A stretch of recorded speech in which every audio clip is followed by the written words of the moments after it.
This is the Camp Chef XT24 Pellet Grill. It turns wood-fired cooking into something calm and predictable, and the food that comes off it tastes like I put in way more effort than I actually did. I would put this in the pellet grill category, which is that sweet spot between a smoker and a traditional backyard grill. It is best for anyone who wants real wood flavor without babysitting a fire. If you have been curious about slow-cooked barbecue, but you also want the option to do weeknight burgers or a pizza night, this is where a pellet grill makes sense. I was skeptical at first, because I grew up on charcoal and gas, but after living with this for about 3 years, it has become the one I roll out without thinking. The design is straightforward and very functional. The body is a solid black barrel with a sturdy lid, a side hopper for the pellets, and a set of wheels under a strong frame. It is heavy, around 110 pounds, but those wheels in the front handle let me tilt and roll it across a deck without straining. The build feels tight and durable. The lid closes with a confident thunk, the handle stays comfortable even when the chamber is hot, and the grates lift out easily for cleaning. Nothing rattles or feels flimsy. It has been parked outside through rain and some light snow with a cover, and the finish has held up better than I expected. There are scuffs and a bit of honest patina from use, which I actually like. It looks like a tool that earns its keep. The first setup took me a little patience, mostly because pellet grills have a rhythm that is different from lighting charcoal. I primed the auger, ran a burn-off cycle to season the inside, and learned the startup process. After that, daily use became second nature.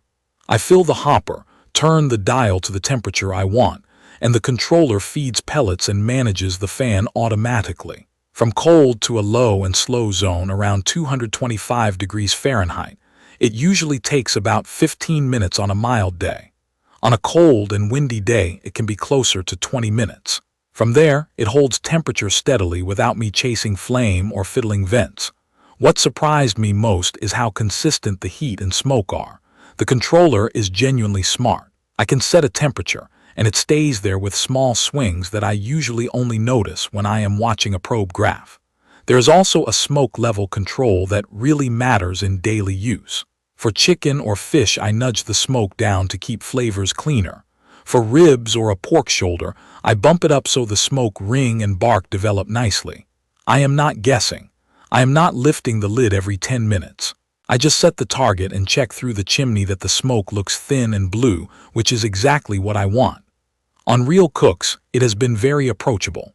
A rack of ribs with a simple rub, 2 or 3 hours of steady smoke, a little wrap to finish, and they come out tender with a gentle tug. A pork shoulder overnight is almost boring in the best way. I put it on in the late evening, set the temperature, and the grill hums quietly.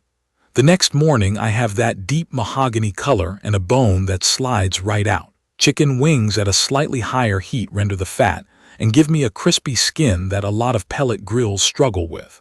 Burgers dialed up hot get a good browning and a whisper of smoke that does not overpower the beef.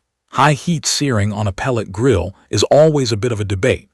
This one does fine for burgers and weeknight steaks if I let it preheat at the top range and give the grates time to soak up heat. It will not mimic a screaming cast iron pan on a restaurant burner, but it gets me a decent crust and the flavor is genuinely satisfying. When I want a more aggressive sear, I preheat a cast iron skillet right on the grates and finish the steaks in that. That combo works beautifully. Pellet usage depends on how you cook. Low and slow sessions are efficient. I can smoke for many hours on a single hopper fill, and a standard 20-pound bag of pellets lasts a handful of long cooks. Crank the temperature up for pizza or searing, and it will burn through pellets faster. When I ran a pizza night at high heat for a couple hours, I noticed the hopper level dropping quickly, and I was glad I had an extra bag nearby. It is not a problem, but it is a detail to plan for. I keep a waterproof bin of pellets in the garage so I never run short. The cleanup design is one of the reasons I keep recommending this grill to friends. The Ash-Cleanout lever lets me dump the fire pot ash into a cup without tearing the grill apart. After a big cook, I pull the lever, empty the cup, and I am done. I line the drip tray with foil, so grease management is simple. The grates lift out and wash up with a bristle-free brush and a little warm water. If you stay on top of it with quick wipe downs, the inside stays reasonably clean and it keeps the smoke flavor pure. A few lived-in observations that I wish I knew earlier. Wind matters. On a blustery day, the dome thermometer will drift more than usual, and the controller will feed more pellets to compensate. A wind break helps a lot. Cold weather also stretches preheat times. Neither is a deal breaker. It is just physics. The grill needs power, so running an outdoor rated extension cord is part of the routine if an outlet is not nearby. The hum of the fan and the auger turning is noticeable up close, but it fades into the background once you are a few steps away. And while the weight makes it feel solid, it is not something I want to carry upstairs. The wheels are your friend. One of my favorite use cases is the long weekend brisket. I trim it, salt it, a simple pepper rub, and it goes on early with the smoke level higher than usual. I let the color build, I spritz here and there, and I wrap when the bark is where I want it. The temperature stays locked, so the stall is predictable. When it is done, I rest it in a cooler and slice. The slices bend and glisten and make me feel like I know what I am doing. On the other end of the spectrum, there is the midweek dinner. I set it to a medium-high heat, toss on a tray of vegetables and a few burgers or chicken thighs. I close the lid and go prep a salad. 20 minutes later, dinner is ready and the kitchen is still clean. There are a couple of smart touches that quietly make life easier. The smoke level control is not a gimmick. It lets me tailor flavor to the protein and to the crowd. If people are new to smoke, I keep it low.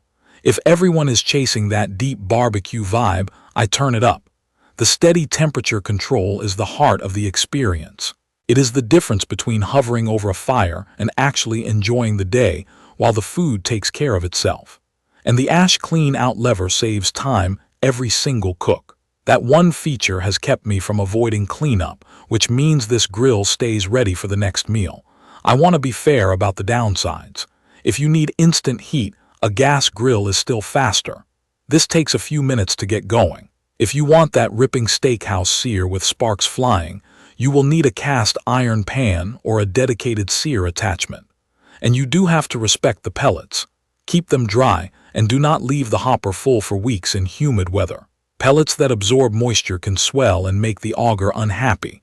Treat them like the fuel they are, and you will be fine.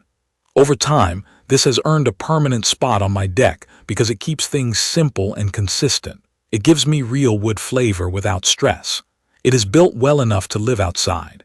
It is easy to move around. It respects my time. If you are curious about barbecue and you want an approachable way in, or you are already comfortable cooking and just want a reliable wood-fired tool for more variety, this is a strong pick. If you mainly cook at very high heat and you care most about a hard sear, this might be your second grill rather than your only grill. For everything else, from ribs to wings to pork shoulder and casual weeknight dinners, it just works. That is my long-term take on the Camp Chef XT24 Pellet Grill. If you have questions I did not cover, or you want me to test a specific recipe on it, drop a comment below. If you found this helpful and you want more hands-on reviews, please subscribe so you do not miss the next video. Thank you for watching.